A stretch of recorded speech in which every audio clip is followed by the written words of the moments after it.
आजकल पत्नी के बारे में पति की कर्तव्य, जो पति का कर्तव्य हो मैंने बताया, थोड़ा कर्तव्य पत्नी का आता है कि पति कभी टेंशन में है, बिजनेस ठीक से चल नहीं रहा है, तो पत्नी को उसे साथ देना चाहिए।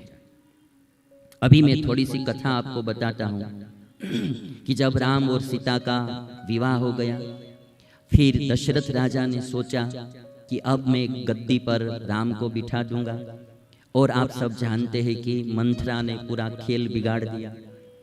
एक ही पात्र अयोध्या में ऐसा आ गया कि पूरी अयोध्या को दुखी बना दिया। परिवार में एक पात्र बुरा आ जाता है ना, पूरे परिवार के सुख को बिगाड़ देता है। एक कैकेयी ऐसा पात्र आ गया, मंथरा कैकेयी, पूरी अयोध्या के आनंद को दुख में परिवर्तित कर दिया। फिर रामचंद्र भगवान जब 14 वर्ष वन में चले तो ऐसा कहा जाता है कि माँ कौशल्या के पास आशीर्वाद लेने के लिए राम गए। माँ कौशल्या के पास आशीर्वाद लेने के लिए गए, तब माँ कौशल्या ने ऐसा कहा कि बेटा, तुमने जो जीवन में धर्म का पालन किया है ना, वह धर्म तुम्हारी रक्षा करेगा। कौशल्या ने जो आशीर्वाद दिया राम को, वह आशीर्वाद था कि बेटा, तुमने जो धर्म का पालन किया है तुम्हारे जीवन में, वो धर्म तुम्हारी रक्षा करेगा। आज दैनिक भास्कर की ऑफिस में मैं गया था, तो एक ऑडिटर ने मुझे पूछा कि धर्म खतरे में है। मैंने कहा कि धर्म कभी खतरे में हो ही नहीं सकता, धर्म तो सबको खतरे में से बाहर लाता है। धर्म कभी खतरे में होता ही, धर्म तो सबको सुख देने वाला है।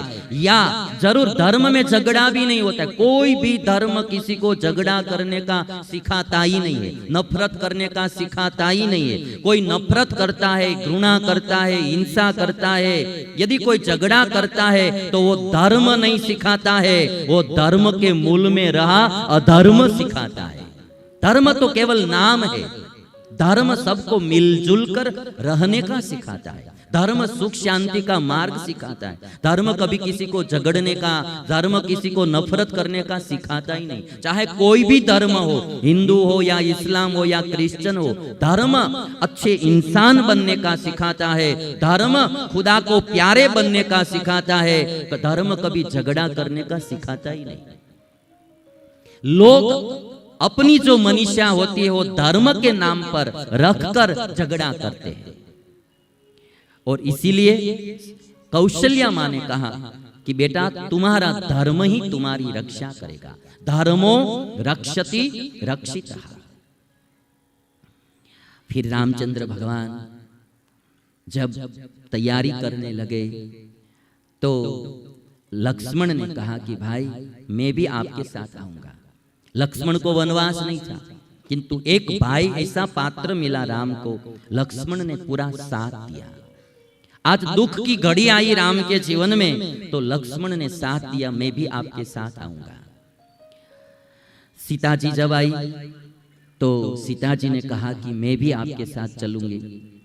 राम ने कहा कि आप बचपन से राज में रही है, आपने सुख ही भोगे है, वन में तो कष्ट पड़ेगा, खाना मिलेगा नहीं, पीना मिलेगा नहीं, असुरों का त्रास रहेगा, सोने के लिए जगह भी अच्छी नहीं होगी। आप राज में पली है, राज के सुख में पली है, आप इधर ही रहो और माता पिता की सेवा करो।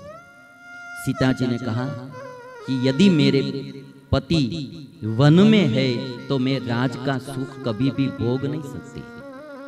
पति के सुख में सुखी होना और पति के दुख में दुखी होना, वह पतिव्रता नारी का धर्म है। पति यदि दुखी है तो हम कैसे सुखी रह सकते हैं? सीता जी ने भी साथ दिया।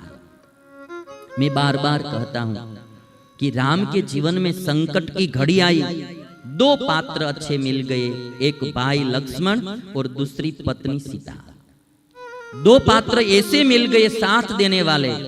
रामचंद्र भगवान ने 14 वर्ष के वनवास में एक बार ऐसा कहा कि लक्ष्मण, आप जैसा भाई मिला और सीता जैसी पत्नी मिली, 14 वर्ष नहीं अनेक बरस वन में निकालने पड़े तो भी मुझे दुख नहीं लगता है। 2 ही पात्र अच्छे जीवन में मिले।